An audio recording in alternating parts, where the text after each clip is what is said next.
Hello प्यारे बच्चों। इसके पहले हम लोगों ने कुछ नंबर्स के बारे में पढ़ा था, कुछ डेसिमल फॉर्म में कन्वर्ट करना, कुछ डेसिमल फॉर्म से रेशनल नंबर्स में कन्वर्ट करना।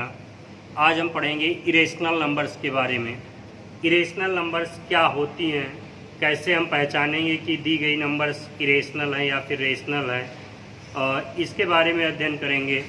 आइए देखते हैं। ये इरेशनल नंबर्स अपरिमेय संख्याएं, हिंदी में इसे कहते हैं अपरिमेय संख्याएं, irrational number. A number which cannot be put in the form of m by n, where m is not equal to 0 is called an irrational number। ध्यान देना, कह रहा है a number which cannot be put in the form of m by n, ऐसी number जो m by n के form में ना लिखी जा सकती हो, जिसे हम इस तरह से रिप्रेजेंट ना कर सकते हो।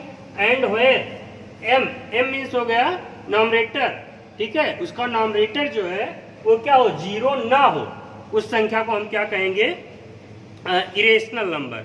उस नंबर को हम क्या कह देंगे, इरेशनल नंबर। एग्जाम्पल की बात करें तो √2, √5, √6, क्यूब √4, फोर्थ √6, इस तरह से जो भी नंबर्स होंगी जिनको p बाई क्यू के फॉर्म में ना लिखा जा सके या m बाई n के फॉर्म में ना रिप्रेजेंट कर सकें, ठीक है, उन्हें हम क्या कहेंगे, इरेशनल नंबर कहेंगे। ये तो एक एग्जाम्पल हुआ। आप पहचानोगे कैसे, तो नोट्स देख लो। एक चीज और, square root of the positive integers is irrational if it is not a perfect square. क्या कह रहा है कि square root of a positive integer is irrational.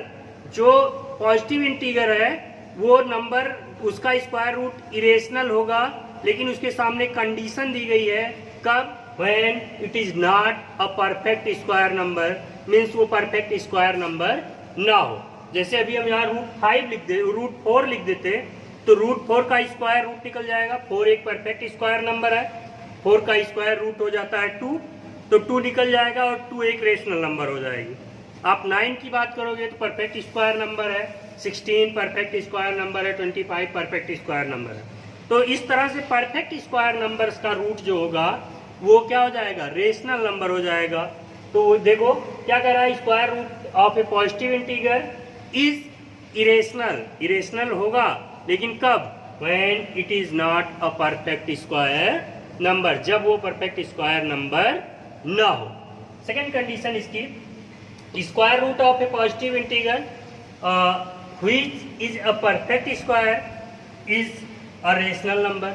किसी पॉजिटिव इंटीगर की बात करें, पॉजिटिव इंटीगर का स्क्वायर रूट जो है वो एक रेशनल नंबर होता है, कब, when it is a perfect square. हमने अभी ऊपर भी बताया, जब वो परफेक्ट स्क्वायर नंबर हो, जैसे 4 √4 दे दे, √9 दे दे, तो आप आंख बंद करके कह दो कि ये एक रेशनल नंबर है, क्योंकि उसे आप m बाई n के फॉर्म में राइट कर सकते हो। अब कुछ लोग सोच रहे होंगे सर जी √4 तो 2 हो जाता है। आप ऐसे सोच रहे होंगे कि अगर यही लिख दिया जाए √4 इज इक्वल टू, आप लिखते हो 2 स्क्वायर √2, और जिसके बटे में कुछ ना लिखा गया हो वो जो है ऐसे तो 2/1, डिनोमिनेटर में 1 होगा, वहाँ जिसके नीचे कुछ ना हो वो 0 नहीं होता। कहने का मतलब उसका डिनोमिनेटर जो है वो क्या है, 1 है। डिनोमिनेटर अगर 1 नहीं होगा तो नंबर की वैल्यू इनफाइनाइट हो जाएगी, ठीक है, वो इनफाइनाइट अनंत हो जाएगी। उसे परिभाषित ही नहीं आप कर सकते हो, उसकी डिफिनीशन डिफाइन नहीं कर सकते हो, क्योंकि 0 से आप किसी नंबर को डिवाइड करोगे तो उसकी वैल्यू बहुत इंक्रीज कर जाएगी। और ये हो गया। आप इसी प्रकार √9 लिखते हैं, √9 लिखोगे तो इसका स्क्वायर रूट आ जाएगा 3, और 3 को आप ऐसे लिख सकते हो 3/1। तो देखो ये m बाई n के फॉर्म में है, इसका नॉमरेटर 0 नहीं है, तो इसे हम क्या कह सकते हैं, रेशनल नंबर कह सकते हैं, according to the definition of irrational number. Irrational number की डिफिनीशन क्या है, a number which can not be put, जिसे ना रखा जा सकता हो in the form of m by n, जिसको m बाई n के फॉर्म में ना रखा जा सकता हो, उसे हम कहते हैं इरेशनल नंबर। और यहाँ हमारा ये किस फॉर्म में है, इन द फॉर्म ऑफ m/n, ये m/n के फॉर्म में है, इसलिए इसे हम एक रेशनल नंबर कहेंगे। ये हो गई हमारी रेशनल नंबर। सेकेंड, कैसे आइडेंटिफाई करेंगे कि जो गिवन नंबर है वो रेशनल है या इरेशनल है, उसको आइडेंटिफाई, मान लीजिए ये तो रूट नंबर्स हो गई, ऐसे जनरली कोई नंबर दे दे और आपसे कह दिया जाए कि identify the given number is rational और इरेशनल। आप आइडेंटिफाई करके बताओ कि जो दी गई नंबर है वो रेशनल है या फिर इरेशनल है। आप आइडेंटिफाई कैसे करोगे? आइडेंटिफाई करने के लिए यहाँ 3 टॉपिक्स बता रहे हैं। फर्स्ट देखो, find the decimal expansion of the given real number. जो रियल नंबर आपको दी गई हो, जो भी वास्तविक संख्या आपके पास हो, उसको डेसिमल फॉर्म में कन्वर्ट कर लो। सबसे पहले क्या करना है, उस नंबर को डेसिमल एक्सपेंशन, डेसिमल फॉर्म में कन्वर्ट कर लेना है। अब उस नंबर को आपको डेसिमल फॉर्म में कन्वर्ट करना है। नंबर डेसिमल फॉर्म में कन्वर्ट हो गया। अब आप चेक करो, if the decimal representation is terminating, terminating मतलब रिपीटिंग, बार बार नंबर रिपीट हो रही है। अगर रिपीट हो रही है then the real number is rational. अगर उसका नंबर जो है वो क्या हो रहा हो, बार बार रिपीट होता जा रहा हो। आप जैसे डिवाइड करोगे किसी नंबर को, तो नंबर वो ऐसे, जैसे आप लिख दो 10/9, 10/9, आप ऐसे राइट कर दो 10/9 या 3, आप कुछ भी राइट कर दो। आप क्या करोगे, 3 3 जा 9, 1 हो गया, डेसिमल बढ़ाए 10 हुआ, फिर 3 3 जा 9, 3 3 जा 9, 3 3 जा 9। ये ऐसे क्या होगा, रिपीट हो रहा है, बार बार नंबर रिपीट हो रही है। तो इसे आप लिखोगे 3.3। 3 क्या होगा, बार 3 लगने का मतलब क्या हुआ, वो बार बार रिपीट होगा। इसके पीछे के वीडियो में हमने बताया था। तो ये क्या हो गई, ये एक आपकी रेशनल नंबर हो गई। 10/3 क्या हो गई, 10/3 इज अ रेशनल नंबर। अगर यही ऐसे होता, if the decimal expansion is non terminating और non repeating, then the real number is irrational. तो अगर इस तरह से ना आए, डेसिमल एक्सपेंशन इसका इस तरह से ना हो रहा हो, तो नंबर क्या हो जाएगी, इरेशनल हो जाएगी। तो नंबर क्या होगी, इरेशनल होगी।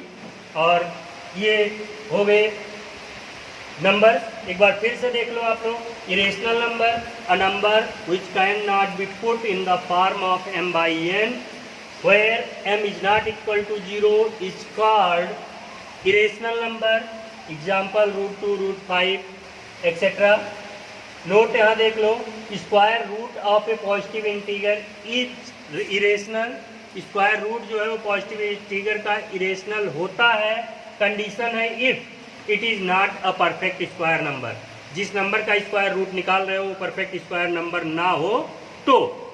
दूसरी कंडीशन, अगर वो परफेक्ट स्क्वायर नंबर है तो क्या हो जाएगा, उसका स्क्वायर रूट जो निकलेगा वो रेशनल नंबर हो जाएगा।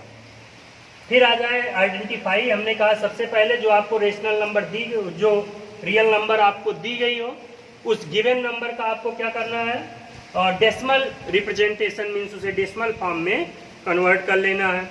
सेकेंड, आपको चेक करना है क्या जो डेसिमल एक्सपेंशन हमें मिला वो रिपीटिंग है या टर्मिनेटिंग है। If the given number is terminating और रिपीटिंग डेसिमल, तो रियल नंबर जो है वो रेशनल होगी। और इफ नॉन टर्मिनेटिंग, अगर नॉन टर्मिनेटिंग नंबर है तो क्या होगी, वो इरेशनल नंबर हो जाएगी। इतनी बात समझ में आई, आगे बढ़ते हैं। चलिए हम लोग एक एग्जाम्पल देखते हैं कैसे हम क्लियर करेंगे कि गिवन नंबर रेशनल है या इरेशनल है। सपोज कीजिए ये क्वेश्चन दे दिया, सो दैट √n, n के प्लेस पे कोई भी नंबर दे वो, √n is not a rational number where n is not a perfect square. Perfect square कह देगा तो आप पहले ही जान जाओगे कि परफेक्ट स्क्वायर नंबर है तो रेशनल नंबर हो गई। लेकिन अगर ऐसे दे दे, so that √n not a rational number where n not a perfect square. अब n के प्लेस पे वो 3 दे दे, 5 दे दे, 7 दे दे, 11 दे दे, कुछ भी दे दे, तो आप कैसे इसे शो करोगे कि ये एक रेशनल नंबर नहीं है, एक इरेशनल नंबर है। चलिए थोड़ी देर के लिए हम यहाँ ध्यान दें। हम सपोज कर लिए let n is a perfect, sorry let n is a, यहां हमको सपोज करना था rational number, n is a rational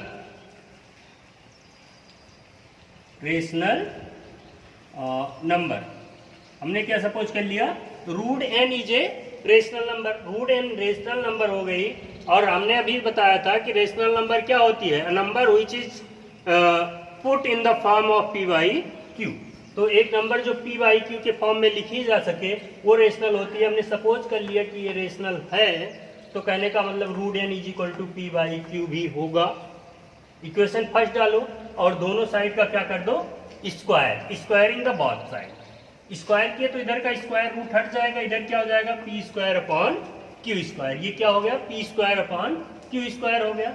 और ये क्रॉस मल्टीप्लाई कराएं तो n q square is equal to किसके हो जाएगा, पी स्क्वायर की। क्या हो गया, इसका इसमें मल्टीप्लाई हुआ, एन क्यू स्क्वायर हो गया। और यहाँ अपॉन 1 होता है, आप जानते हो किसी भी नंबर के नीचे, तो ये क्या हो जाएगा, पी स्क्वायर का इसमें मल्टीप्लाई हुआ, तो p square is equal to क्या हो गया, n q square. Equation number second डालो और छोड़ दो। अब देखो जब ये n और q को मल्टीप्लाई करने पे p आ रहा है, कहने का मतलब इन दोनों का गुणनफल p स्क्वायर हो रहा है, तो n क्या हो गया, एक फैक्टर हुआ p स्क्वायर का, फैक्टर मतलब गुणनखंड। तो इन दोनों का एक खंड ये हो गया, एक खंड ये, तो इस ये जो है एक खंड हुआ इसका ना, एक फैक्टर हो गया। n जो है p स्क्वायर का फैक्टर हुआ, और जब p स्क्वायर का फैक्टर है तो कहने का मतलब p का भी फैक्टर होगा। क्या होगा, p का फैक्टर भी होगा। तो n जो है वो p का भी फैक्टर है, इसको यहीं छोड़ दो। अब देखो p इज इक्वल टू, हम मान लिए p is equal to n into m होगा। भाई सपोज कीजिए कि 6 का स्क्वायर जो है 6 का क्या होता है, 6 का स्क्वायर किए तो 36 होगा। और अगर 6 के स्क्वायर में कोई फैक्टर हमको 2 मिल रहा है तो वो 6 में भी मिलेगा, लेकिन 6 में 2 इंटू 3 लिखना पड़ेगा, तो m को आप 3 मान इस तरह से। तो ये क्या हो गया, ये p इज इक्वल टू हमने क्या सपोज कर लिया, n इंटू m होगा। ठीक है, अब स्क्वायरिंग द बोथ साइड, फिर से हमने दोनों साइड का स्क्वायर किया, तो क्या हो गया, p square is equal to n square m square. Equation number third. और इस p स्क्वायर की जो वैल्यू है इसको लाके आप यहाँ पे पुट कर दो। पुट करोगे तो क्या लिखोगे, आप पुट किए जब, तो ये p स्क्वायर के स्थान पे n स्क्वायर m स्क्वायर लिखोगे। ये क्या हो गया, n square m square is equal to n q square. तो ये क्या हो गया, is equal to n into q square. देखो एक n से इसकी एक पावर कैंसिल हो जाएगी, q square is equal to बचा क्या, n m square. Q square is equal to क्या बचा, n m स्क्वायर। अब देखो n m स्क्वायर किसके इक्वल हो रहा है, क्यू स्क्वायर के। कहने का मतलब n जो है वो क्यू स्क्वायर का भी एक फैक्टर है। तो क्यू स्क्वायर का फैक्टर है तो कहने का मतलब क्यू का भी फैक्टर है, तो n जो है वो क्या हो गया, क्यू का भी एक फैक्टर हो गया। अब n क्या हुआ, दोनों का कॉमन फैक्टर हो गया, p का भी और q का भी। और p और q में दोनों में कॉमन फैक्टर है, तो इसलिए हम मान सकते हैं कि ये हमारा जो हमने माना था कि रेशनल नंबर है वो रेशनल नहीं है। रेशनल होती तो कैंसिल हो जाता, दोनों में कॉमन फैक्टर नहीं मिलता। तो अगर कॉमन फैक्टर मिल गया, इसलिए हमारी जो अवधारणा थी, जो हमने माना था रेशनल, वो क्या हो गया, गलत हो गया। कहने का मतलब रूट n जो है वो क्या है, इरेशनल नंबर है। रूट n क्या है, इरेशनल नंबर है। इस तरह से आप किसी को भी सॉल्व कर सकते हो, कोई भी नंबर हो सॉल्व कर सकते हो। बस आपको क्या करना है, इस n के प्लेस पे वो नंबर आपको पुट करनी है, आपको सपोज करना है। जैसे जैसे हल किया करते गए हैं इस तरह से आपको हल करना। अगर कोई कॉमन फैक्टर मिल जाता है तो वो क्या हो जाएगी, रेशनल। आज की वीडियो में इतना ही, नेक्स्ट टॉपिक कल पढ़ेंगे। Thank you.